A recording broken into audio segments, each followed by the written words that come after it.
thing, or perhaps two things are clear about it.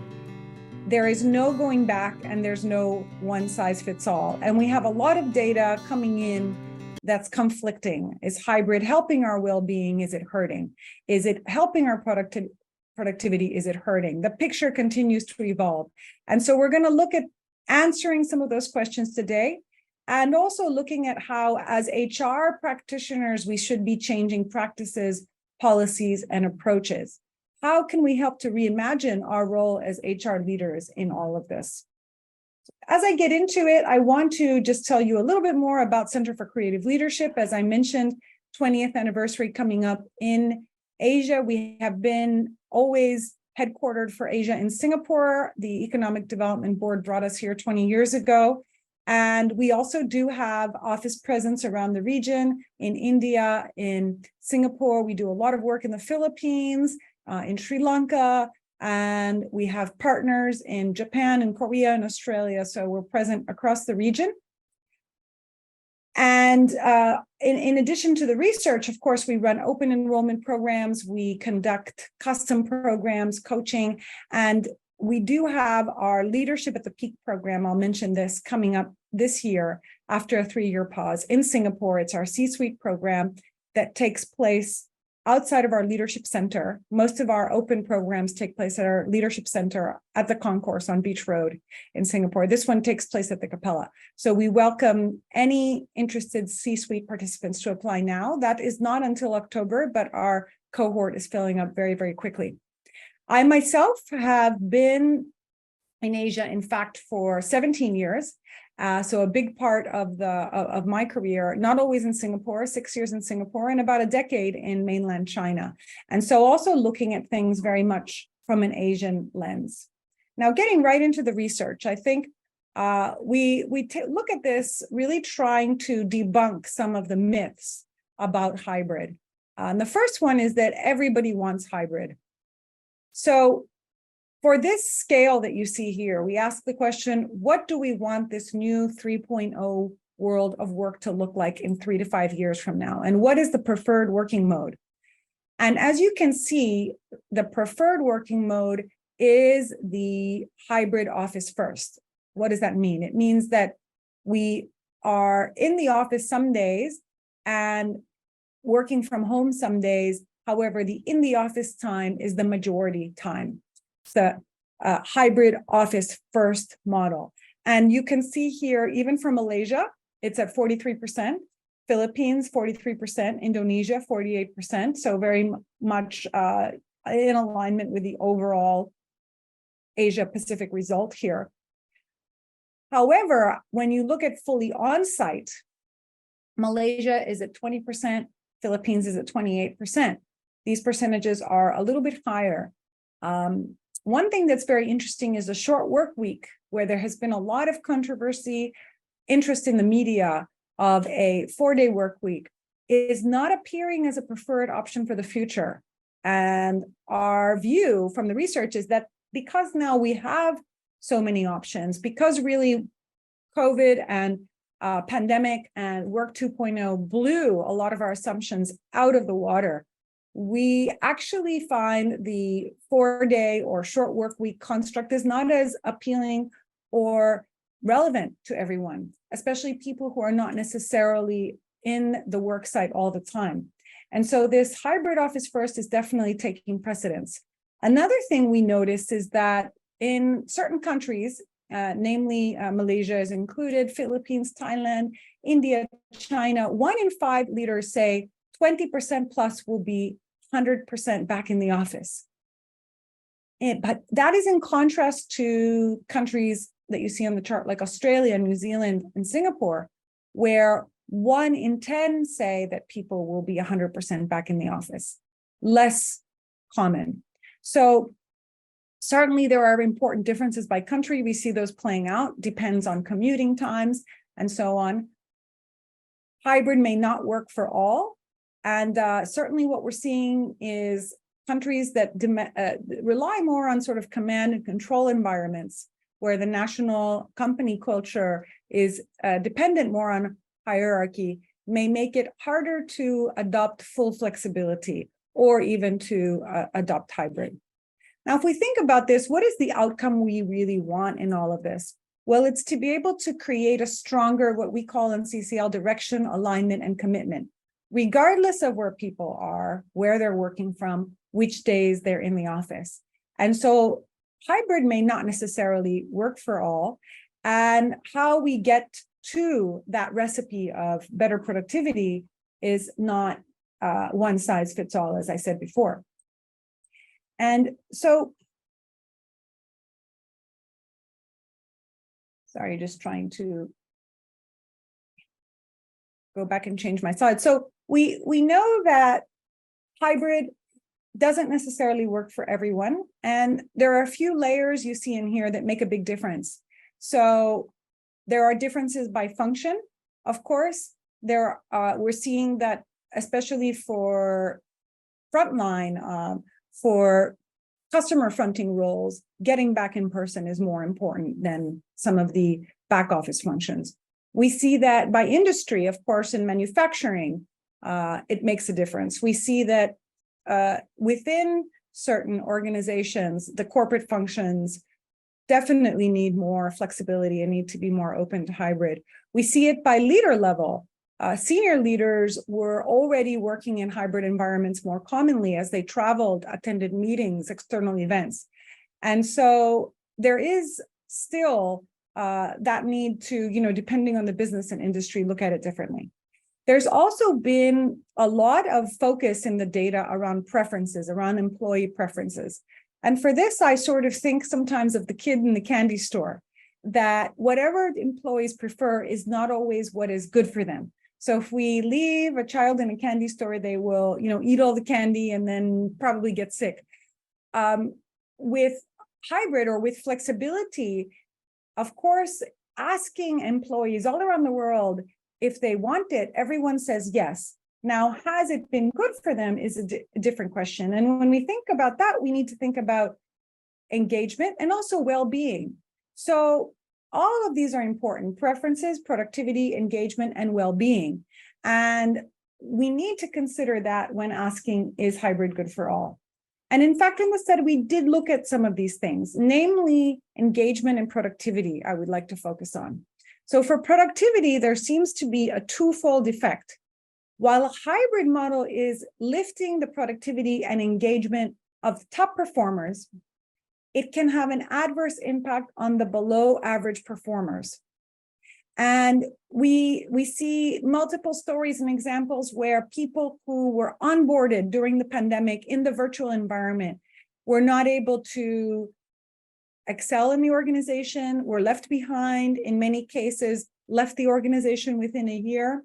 And also those who were not performing as well. We can see here that down arrow on bottom performers means that out of the bottom performers, 57% actually are getting hurt, or they are not doing as well. They're getting worse. Their performance is worsening in the hybrid environment. And so what we need to think about is more focused attention. And I think from an HR standpoint, this is very important, on the bottom and average performers.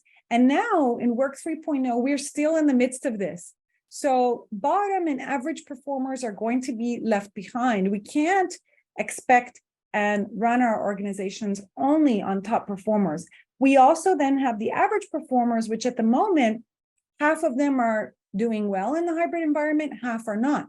That needs attention. So more focused attention, HR can help significantly with reimagining, with some of the programs, with some of the approaches to get the hybrid work environment to work for all, and to take a deeper look at the people who may be getting left behind for development, for coaching, and figuring out how to re-engage, how to connect them back to the organizational glue, to the culture. So I think this is a very important finding, and it was similar across all the countries. Are we ready for hybrid? Now, what we see is that as individuals, we may be ready, but when it comes to the organization, we're not completely prepared. 53% of the organization saying they're somewhat prepared, and there is a 20% saying somewhat unprepared as well. So we need to really have a clearer vision. Organizations step back, also again, reimagine about how this work 3.0 will look like for them, and not fall into complacency of just going back to work 1.0. There is a temptation right now around that with travel reopening, people back in the office more. Certainly, I think that is a recipe that doesn't necessarily work. Now, when we look on the individual side, what we see is that some people are thriving in the hybrid environment. However, it's split again. It's a very split picture, split data. Half are just surviving rather than thriving, and they are struggling. There's a portion who are struggling. And we all know that well-being has been impacted over these last couple of years, and it continues to be impacted. Later on, I'm going to show you some of the flavors here of the type of leaders we see, which you see on the bottom right in this hybrid environment. Before doing that, I want to ask you a question now. We've gone through different phases in all this, and as we're in Work 3.0 now, which aspect of well-being is impacted most negatively in the current stage that we're at? In your experience, in your organization, in your market, do you think that well-being is being impacted the most from a physical, mental, financial, or social standpoint due to hybrid? So what is hybrid having the most negative impact on right now? Is it people's physical well-being? Is it their mental well-being? Is it their financial or social well-being in terms of your workforce? And if you can please either type in the chat, or if you know how to annotate, you can mark right on the slide. I'll give a minute for you to think about what aspect of well-being do you feel is still being impacted most negatively due to hybrid in your organization. Okay, Anne says social and emotional. May is suggesting social. Maybe a couple more responses. Who else didn't have it? Oh, we have some people marking on the page directly. Thank you. Social. Any other perspectives? Shan also says social.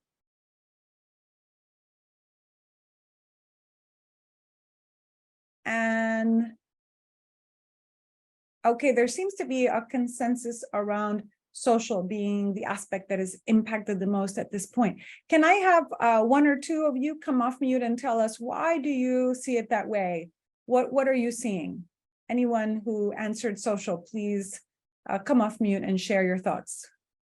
Hi, Alyssa. This is Shan. Hi, Shan. I marked it social because I think working remotely, even post-COVID, with my team members, not only in the country but outside the country, you know, it's limiting us, or in my perception anyway, is limiting us to have quality conversation.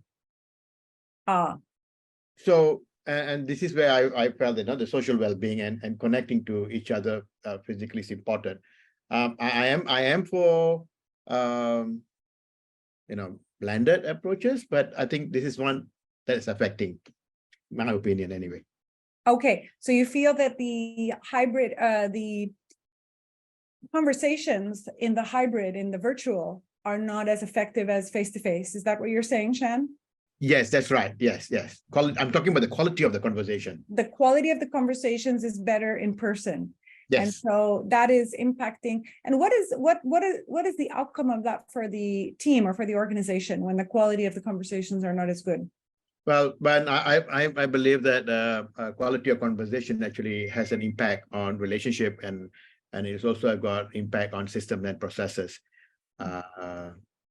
which I've read something from Dr. Michael Kavanagh from University of Sydney, and I tried looking at and doing some studies here locally in our environment, in the Malaysian environment, and having these conversations with leaders and teams, and including my own team, and that's what I find. Yeah. Thanks, Shanna. I think you'll see that echoes in our research in a moment. Thank you for sharing. So those lower quality of conversations is then impacting us in the multiple levels, right? The processes, the relationships in the organization, how things get done. May or Anne, how about one of you? You both also marked social. Can you share your perspective? Why did you mark social?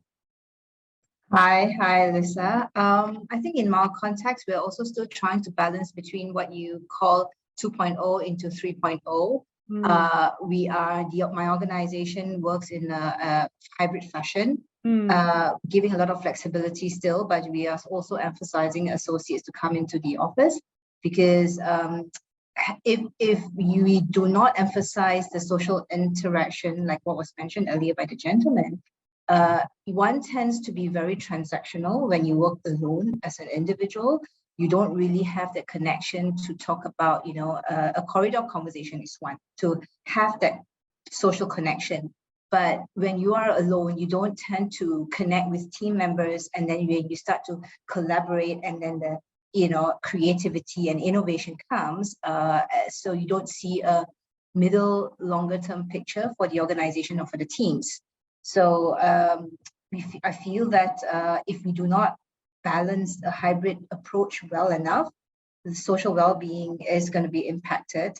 Why I also check on mental well-being, because I think it talks a lot about the culture.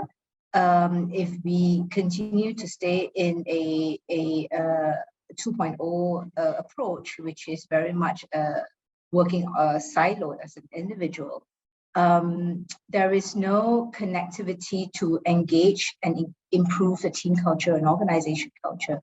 And there, you have the psychological safety that comes into space, and then trust is not built. So, it does impact on an individual's well-being and indirectly or directly relate to a mental well-being from a professional context. Okay, thank you, Anne. And really echoes with our research. People and culture emerged as the top 2 success factors for the hybrid workplace, 4 times more important than technology. And that is really what you're describing here. And what happens is that the glue of that sort of people and culture is diminishing, deteriorating in the hybrid work environment. The social sort of factor is the one that is suffering the most, as you're describing. May, also, you came off of, you've put on your video, so maybe you have something to contribute as well. Yes, thanks. Yeah, I agree with Anne and Dr. Shan. So basically, it's in a manufacturing environment, which I was in previously. The engagement from the staff and all that, when in a hybrid environment, it was kind of difficult. Was coming together to solve issues and all that was easier when we were doing it virtually. We got team A, team B kind of thing, some going to the office and some working from home. The solving issues, solving problems was kind of it was difficult. So getting the the staff to be engaged in the whole exercise was tough. So that's why the social well-being part was greatly affected by the hybrid environment. Thank you, May. Yeah. Well, I think you're all spot on. So as you can see here, in fact, social is the most negatively impacted at this stage. A year ago, perhaps in the 2.0 time, when we were in the thick of the 2.0 time, it probably would have been mental. As we emerged out of that, many people were able to recover some mental well-being in many ways, still impacted, of course. However, it is the social well-being. As you can see here, 46.4% of leaders have a negative impact to their social well-being in the hybrid environment. And that is double the number than mental being the impact. So 21% have an impact to their mental well-being. And one thing that's very interesting here, if you look to the right, is that it is generational. And I sense many of us who are on the call here together today are in the Gen X or even baby boomer group. But if you look to the Gen Z and Gen Y group, progressively, this becomes less of an issue for them. And so I think as we have this hybrid discussion as well, there is that generational element where the younger generations are more comfortable in virtual setups, even for salespeople. In some forums I was in that LinkedIn conducted on sales representatives, I think the story is about the sales rep who communicates virtually through social media with the person they're trying to sell to. When that person is a Gen Y or Gen Z, they actually prefer to be sold to through social media channels rather than even meeting face-to-face sometimes. And so that is an important element here. However, overall, I think there is consensus that we are social beings as humans, and there is very quickly a lack of belonging, a lack of human connection, a lack of collaboration as major barriers in team working. And of course, teams are the major force behind what fuels organizations forward. This is very much what you all described. And so when we look at the problem, we look at the challenge that we still have on our hands, it is very much about people and culture, and social well-being is extremely important to that. Relationships are a huge part of what makes things happen at work.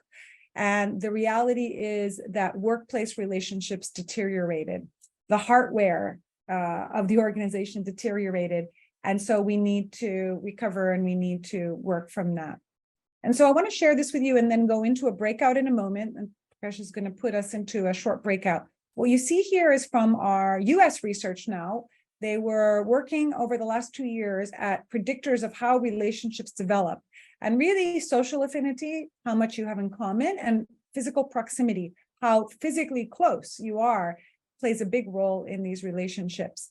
And in this model, what we're saying is not that people have to be in face-to-face all the time. However, if we're trying to rebuild some of the social cohesion that we lost in the 2.0 time, we need a few things that we're going to consider. We need to look at the core, which is reestablishing purpose for people in the organization, the collective mindset about how we work together. Maybe we need to reimagine how, connection to others. And so what we're looking at is we're diving into this collective mindset, and we're saying, how can we boost trust and confidence in our teams in a hybrid work environment?